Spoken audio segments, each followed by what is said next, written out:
Olá, tudo bem? Você está no curso Metodologia de Atendimento à Família no Serviço Social. E nessa aula nós vamos falar sobre as novas organizações familiares contemporâneas, os novos modelos de família.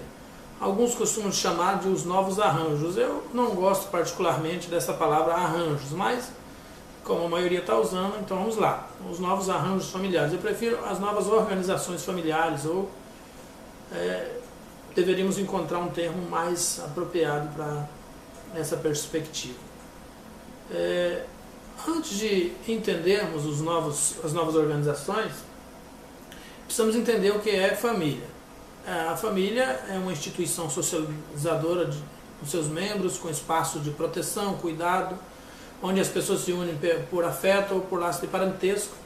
Independente do arranjo familiar em que se organize para fins de sobrevivência, o processo de articulação de diferentes trajetórias de vida que possuem um caminhar conjunto e vivência de relações íntimas, um processo que se constrói a partir de várias relações com classe, gênero, etnia, idade, isso de acordo com Freitas, 2002, página 8. Isso é a configuração de família. O termo família vem do latim, famulus, que significa escravo doméstico, e família é o conjunto dos escravos pertencentes ao mesmo homem. Essa é a definição que faz Engels, companheiro de Marx, em 1985. Segundo o autor citado, essa expressão foi criada pelos romanos a fim de dominar uma nova forma social que tinha como característica principal o poder do chefe sobre a mulher, os filhos e os escravos, e ainda detinha o poder de vida e morte sobre eles. Este Engels, não é o companheiro de Marx. Então, essa etapa, a primeira evolução da etapa família, aconteceu aí entre uma forma de tribo, ou seja, aquelas tribos ficavam todas juntas e os irmãos se casavam com os próprios irmãos, era a relação consanguínea. E depois é que houve a separação e foi descoberto que o casamento entre irmãos e irmãos dá uma relação consanguínea, muitos problemas de saúde. Com o tempo foi evoluindo e passou então pela família ponaluana, que é a família que um membro da própria família, um irmão, não pode casar com outro irmão. Isso já veio em função própria da religião. Ela continuou família monogâmica, apesar que nos tempos tribais um homem poderia ter várias mulheres. Em algumas culturas africanas, uma mulher pode ter vários homens até hoje. Ela é que é a chefe da família, ela é que governa, e naquele lugar nós temos o feminismo muito forte, marcado por um grande sentimento de preconceito contra o homem, naquelas regiões especificamente. Por isso que é necessário, no que se diz respeito à família e a preconceito, compreender o todo, ter uma visão bastante ampla. Então, quando você está falando de uma cultura, você aplica um conceito baseado nas informações obtidas naquela cultura. Quando você vai argumentar sobre uma outra cultura, então você vai adquirir a argumentação daquela outra cultura. A visão ampla não pode ser uma visão focalista, baseada apenas na cultura literal. De qualquer modo, se você vai fazer o atendimento a uma população de pessoas aqui no Brasil, o seu foco tem que ser cultural, de acordo com o local. O combate ao preconceito é contra o machismo. Numa cultura africana, onde o feminismo é superior ao machismo, onde houve essa troca com o passar do tempo, então o foco já é diferenciado dentro do conceito família. E no tratamento, nessa evolução, houve as trocas de papéis. Então, no começo, um homem poderia ter várias mulheres, e depois ele passou a ter, como direito religioso, o direito a apenas uma mulher. Algumas religiões ainda aceitam, como a questão das religiões árabes, que um homem tenha várias mulheres. A região de origem judaica, a israelita, a semita, um homem poderia ter várias mulheres, mas ele tinha que ter um compromisso de família com elas. Hoje, nem o próprio Israel tem vivido mais isso. Apesar de que alguns tradicionalistas ainda tentem resgatar esse valor da lei mosaica, da lei de Moisés, e das leis que vieram no sentido patriarcal anteriores, não se vive isso mais de forma tão arraigada. Então, o termo família faz relação com a escravidão, ou seja, o estado de pertencimento, a forma como ele nasceu hoje, e a partir da Constituição de 1988, algumas coisas mudaram. A Constituição de 1988 ela garantiu mais a laicidade, a separação do Estado com a religião, e trouxe novos princípios para o entendimento das organizações familiares. Até a Constituição de 1988 só era entendido família, só era aceito como família pelo Estado a família nuclear, patriarcal, né, que é o homem é o dono, o chefe, o dono dos escravos, e usando uma linguagem assim mais arcaica, e o restante das pessoas que vivem ali sob seu poder são seus súditos, são submissos a ele, são submetidos ao poder absoluto, e ele é ao mesmo tempo marido, pai, patriarca, e ele tem o poder e a obrigação de prover os meios necessários para a sobrevivência daquela família. Então essa família ela tem origem heterossexual, ela tem origem religiosa, e ela até 1988 no Brasil era o único tipo considerado de família. De forma informal, quando o marido morria, então nascia um outro tipo de família que era agregado, mas não era reconhecido legalmente. A única família, considerada família de fato, era quando havia o pai, a mãe e os filhos, a família patriarcal. Então a partir da Constituição de 1988, passou a ser reconhecido como família também a família agregada, que era a família, a princípio, apenas a família cujo pai morria, que até 88 não era mais considerado família. A viuvez destruía o conceito de família, ou seja, por parte do homem ou da mulher. Nem que se morresse o homem, aquela família não existia mais, se morresse a mulher, a mesma coisa. A partir da Constituição de 1988, o Estado passou a reconhecer a família agregada, que é aquela família que o marido morreu, ou a mulher morreu, e ficou a mulher com os filhos. Com o tempo, houve também mudanças aí, e passou a ser reconhecido como família agregada, ou como pertencente agregado de uma família, aquele neto que veio morar com os avós, aquele sobrinho. Então, novos arranjos, novos meios, né?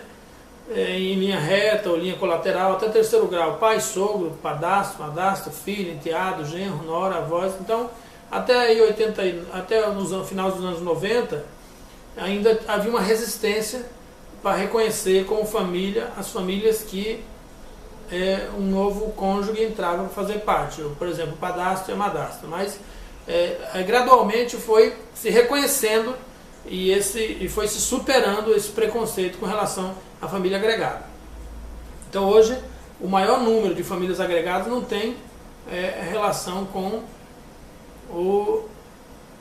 a questão apenas de morte, mas outras questões que são agregadas de terceiro grau, segundo grau, formando uma grande família e uma família só. E também, a partir de 88, também passou a se aceitar a família monoparental, que é a família onde só tem um cônjuge, ou marido ou uma mulher. Também em questão de morte, até 88, era aceito informalmente, mas não legalmente o conceito de família monoparental. A partir de 1988, a família monoparental passou a ser aceita legalmente. Morreu um dos cônjuges, a outra continuava sendo família monoparental. Hoje, o maior número de família monoparental não tem relação com viuvez, mas tem ou com a morte do cônjuge, com luto, com o óbito de um dos cônjuges, mas tem a ver com o divórcio. O maior número de família monoparental tem origem no divórcio. Então, ela é hoje também aceita como família monoparental aquela mãe solteira, ou mesmo pai solteiro, que são casos mais raros, mas tem, que criam seus próprios filhos, ou a mãe que não teve filho, mas que adotou um filho, que por algum motivo de saúde, ou de opinião pessoal, ou de livre escolha, de livre vontade, resolveu fazer inseminação artificial, ou adotou uma criança. Também é conhecido as famílias que adotam, mesmo que não tenham filhos, ou mesmo que seja uma pessoa só, também são reconhecidos como família, a família monoparental, e são dentro da perspectiva dos novos arranjos familiares.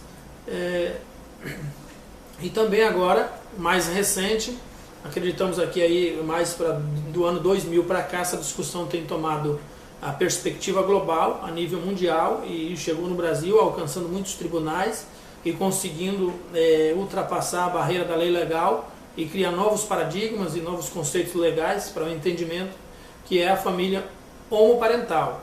A família homoparental é a família na qual ao menos um indivíduo homossexual assume a responsabilidade pelos cuidados e formação de uma pessoa. Ela pode ser constituída por filhos de relacionamentos heterossexual anterior, né? um dos dois, seja o homem ou a mulher, já tinham filhos, ou ela pode vir de uso de tecnologias reprodutivas ou de adoção. O fator indicador de família no contexto moderno não é mais o seu modelo, e sim seus vínculos afetivos. De acordo com Dias, 2009, página 187, enfatiza que não se pode deixar de reconhecer que há relacionamento em que, mesmo sem diversidade de sexo, também atendem a tais requisitos. Tem vínculo afetivo, deve ser consideradas entidades familiares. A adoção, ainda no Brasil, deixa uma lacuna quanto à possibilidade de casais homossexuais adotarem. O Estatuto da Criança e do Adolescente não se posiciona contra a adoção por homossexuais, como também não aparece a referência sexual como parâmetro para adoção. Então, está em aberto, nem é proibido e nem é garantido. Ou seja, quem tiver interesse em adotar vai ter que lutar na justiça e provar por meios de vários tipos de averiguação, inclusive algumas que eu considero até vexatórias, mas necessárias para o bem da criança, que vai passar por esse processo. Atualmente a legislação brasileira permite que casais do mesmo sexo firmem união estável. O Supremo Tribunal Federal os reconhece como entidade familiar, de acordo com o censo de 2011. Mas o processo de adoção ainda está em fase de construção. Então, para que esse direito seja garantido, o casal homossexual que deseja adotar um filho deve recorrer à justiça para, no entendimento do juiz local, receber a permissão ou não, dentro de uma investigação muito vexatória no meu ponto de vista, mas é assim que tem sido. A maioria deles acaba cedendo. Em alguns casos, quando não cede, é possível também entrar com recurso na Suprema Corte, no STJ, para pleitear uma instância maior. Mas, como disse, ainda não existe nem a definição da proibição e nem a definição da liberação. E nem no Código de Ética, nem na Constituição, nem no Código Civil, enfim, em lugar nenhum. Estão trabalhando algumas leis aí no Senado e na Câmara dos Deputados, mas que ainda não chegou nenhuma delas à aprovação final.